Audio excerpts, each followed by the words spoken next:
Welcome to Color Up Poker, day 132. Now today is Super Bowl Sunday. Behind me is the sports book here at the GSR, and it is empty because it is actually 2 a.m. now. Yes, I've already played my session, so I'm not gonna give any spoilers right away, but the place is cleared out now, but I can tell you, I slept through most of the Super Bowl, didn't really have a dog in the fight, didn't care that much, and I was tired, I just flew in. So I took a nap, and when I woke up, I'm figured, yeah, it might be a good time to play poker. There's probably a good group out there.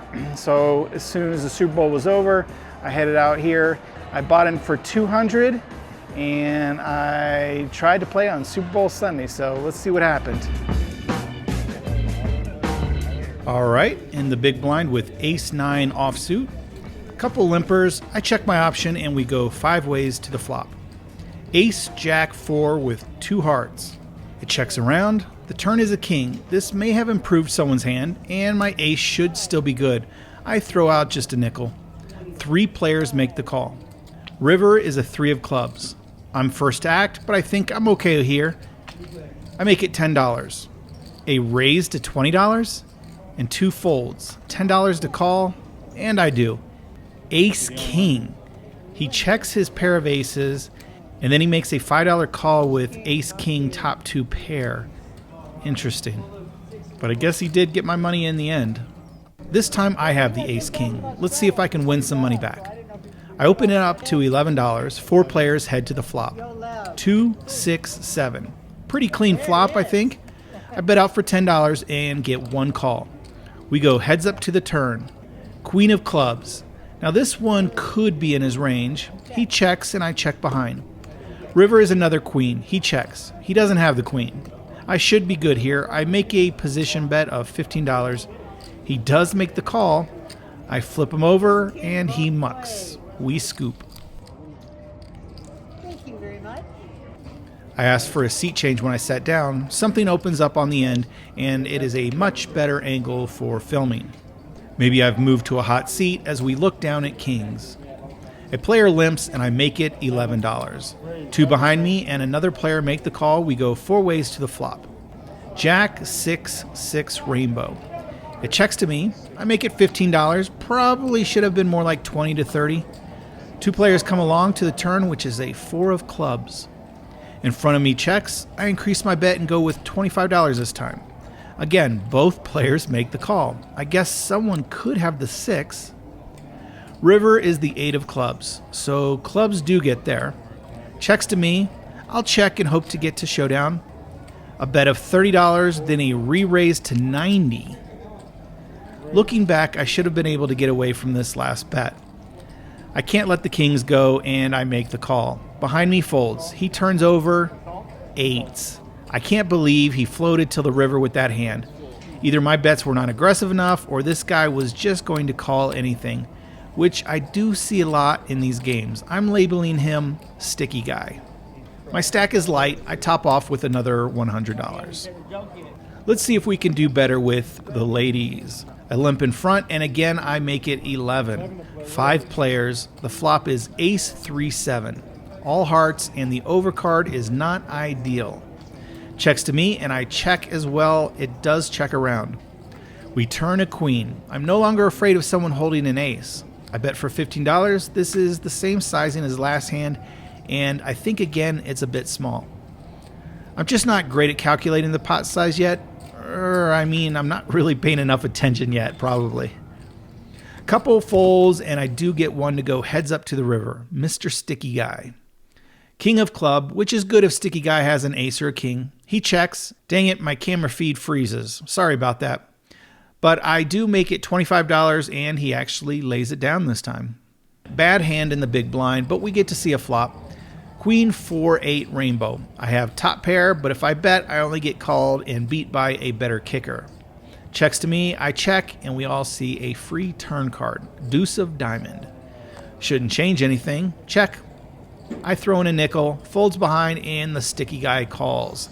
River is a 7 of hearts. This pot isn't really worth betting big and losing to hearts. I just throw in another 5er, and the Sticky Guy makes the call. My pair of queens is good enough.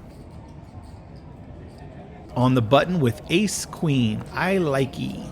It gets around to me with a limp. I make it 11. Small blind makes it 22, minimum raise. It makes it back to me and I make the call. Heads up, flop of 7, 8, jack rainbow. He checks and I make it $15 and he lays down his king 10 offsuit. Okay, lost with the kings, won with the queens. Let's see what happens with the jacks. I'm in late position, 2 limpers. I raised to 12. See what I did there? Didn't bet 11. 5 players with 1 behind me.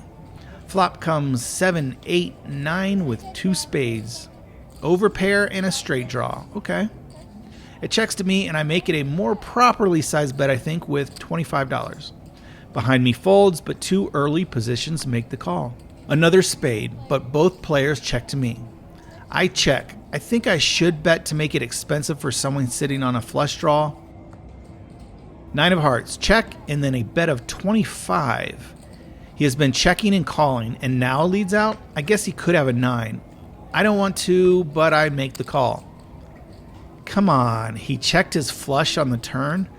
These tricky tricksters and their trapping plays.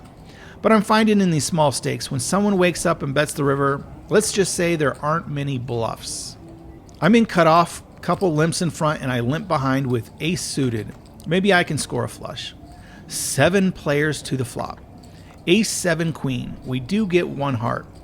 Checks to me, and I drop a red chip. Let's see what happens. 3 players see the turn card, which is another queen. They check. No way they check a queen in their hand. My aces are good, and I make it 6 to take down a little pot. I'm in middle position with a decent hand. I open to $11. Behind me, he re-raises to $22. Behind him goes to $65.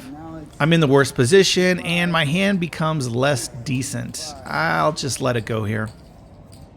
Ace 9 suited. I open raise to $6. Only the blinds come along. Flop comes king 3, 7 with 2 spades. Big blind opens with $5. I raise to 15. Small blind folds, and we get a call from the big blind. Turn is a 10 of diamond. Checks to me. I think I should keep putting pressure on here, but I just check. River is an 8. He checks. If I'm afraid my ace high is no good, it seems like I need to bluff at any chance to win this pot. I just check and flip him over. He has a 10 in his hand. I misplayed this hand, and I think I should have taken it. Pair of 10s in middle position. Couple of limps in front of me. I make it $11. I'm not real confident with these middle pairs, especially when 7 players make the call. 7. We nail the flop though, 10, 7, 9. It checks to me. I think my sizing is better here. I make it $30. Sadly, no one else apparently has a piece of the flop, but I'm happy to scoop a good sized pot. I'm in the big blind with kings again. Under the gun, minimum raises to $4 and several players call. It gets back to me and I make it 17. This weeds the field down to 3 players. The flop comes 8, ace, 3 with 2 diamonds. Seeing that ace is a little bit of a bummer. With a player behind me, I just check and it checks through. We see a turn card, jack of spades. Mr. Sticky leads with $15. He's either betting the jack or the ace. I don't think, and I just make the call. Behind me folds, and now I have position. A blank on the river. Sticky guy checks. He still could have the ace. I just make it a little $20 bet, but he doesn't stick around.